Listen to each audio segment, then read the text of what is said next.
India സഖ്യത്തിൻ്റെ കളികൾ പണ്ടേ പോലെ ഫലിക്കുന്നില്ല.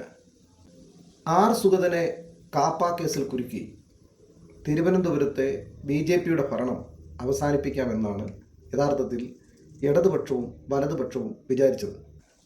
ഇന്നലെ കേരളം സാക്ഷി വഹിച്ചത് സമാനതകളില്ലാത്ത ഒരു സംഭവത്തിനാണ്. നമ്മുടെ രാഷ്ട്രീയ ചരിത്രത്തിലാദ്യമായി ഒരാൾ ജയിലിനുള്ളിൽ വെച്ച് സത്യപ്രതിജ്ഞ ചെയ്തു. തിരുവനന്തപുരത്തെ BJPയുടെ ഭരണവും മേയറുടെ സ്വീകാര്യതയുമെല്ലാം ഇവരെ വല്ലാതെ അസ്വസ്ഥരാക്കിയിരിക്കുകയാണ്, ചൊടിപ്പിച്ചിരിക്കുകയാണ്. ഇത് അവസാനിപ്പിക്കണം എന്നുള്ളതാണ് അവരുടെ ലക്ഷ്യം. അതിനവർ പണ്ടേ പോലെ തന്നെ ഒന്നിച്ചുകൂടി വലിയ ശ്രമങ്ങൾ നടത്തിക്കൊണ്ടിരിക്കുകയാണ്. ഒന്നും തന്നെ ഫലിക്കുന്നില്ല.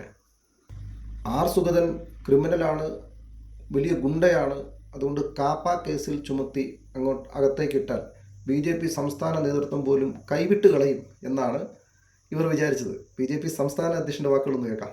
സുഗതന് ഞങ്ങൾ വിട്ടുകൊടുക്കില്ല. നിങ്ങൾ മനസ്സിലാക്കേണ്ടത്, ED ഇവിടെ ഒരു കേസിന് വരുമ്പോൾ വണ്ടി തല്ലിപ്പൊളിക്കുന്നു. അത് CPMന്റെ ഒരു രീതി. അതെ, കമ്മ്യൂണിസ്റ്റുകാരുടെ ശൈലിയല്ല BJPയുടെ ശൈലി. നടത്തുന്നു. ഞങ്ങള് സുഗതനെ പിന്തുണയ്ക്കുന്നു. അതിലൊരു സംശയം ഉണ്ടാകാൻ പാടില്ല. ഞങ്ങളുടെ ഒരു പബ്ലിക് റെപ്രസെന്റേറ്റീവ് ആണ്. നിയമപരമായ 100% ഞങ്ങൾ അദ്ദേഹത്തെ സപ്പോർട്ട് ചെയ്യും. കാരണം ഇത് രാഷ്ട്രീയമുണ്ട്, എന്റെ പിന്നിൽ രാഷ്ട്രീയമുണ്ടെന്ന് ഞങ്ങൾക്കൊരു അഭിപ്രായമുണ്ട്. അപ്പോൾ അതിനേക്കാൾ കൂടുതൽ ഞാനിപ്പോൾ ആരെ വണ്ടി പോയി പൊളിക്കാനൊന്നും ഞങ്ങൾ പോകുന്നില്ല. മനസ്സിലായില്ലേ? അത് CPMന് വിട്ടുകൊടുത്താണ്. അവർ രാഷ്ട്രീയം ചെയ്യുന്നു. സുഗതനെ സംരക്ഷിക്കാൻ ഈ പാർട്ടി, ഇത് ലോകത്തിന്റെ ഏറ്റവും വലിയ പാർട്ടിയാണ്, ഇന്ത്യയിലെ ഏറ്റവും വലിയ പാർട്ടിയാണ്. ഇതിൽ ആർക്കും ഒരു സംശയം ഉണ്ടാകാൻ പാടില്ല. അത് സഖാവാണോ, SHO ആണോ, പോലീസിൽ ഒരു മാർക്സിസ്റ്റ് ആണോ, നിങ്ങൾ കൃത്യമായി എന്റെ മെസ്സേജ് പഠിച്ച് മനസ്സിലാക്കണം. സുഗതനെ ഞങ്ങൾ വിട്ടുകൊടുക്കില്ല. സുഗതനെ സംരക്ഷിക്കാൻ ഞങ്ങൾ ഉണ്ടാവും. തിരുവനന്തപുരം നഗരസഭയിലെ BJP കൗൺസിലർ ആർ സുഗതന്റെ സത്യപ്രതിജ്ഞ ജയിലിൽ വെച്ച് നടക്കും. തിരുവനന്തപുരം മുനിസിപ്പൽ കോർപ്പറേഷനിലെ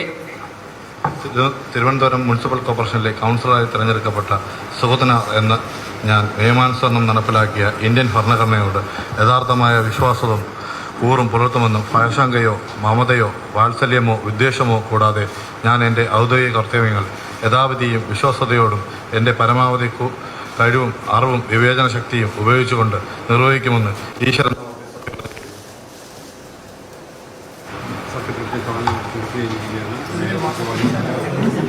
സത്യപ്രതിജ്ഞ ചടങ്ങ് പൂർത്തിയായി കഴിഞ്ഞു. അതായത് അങ്ങനെ BJPയും ശ്രീ VV രാജേഷും ആർ സുഗതനുമെല്ലാം കേരള രാഷ്ട്രീയത്തിൽ ഒരു പുതിയ ചരിത്രം രചിച്ചിരിക്കുകയാണ്. മാറാത്തത് മാറും. ചിലർ വരുമ്പോൾ ചരിത്രം തന്നെ വഴിമാറും.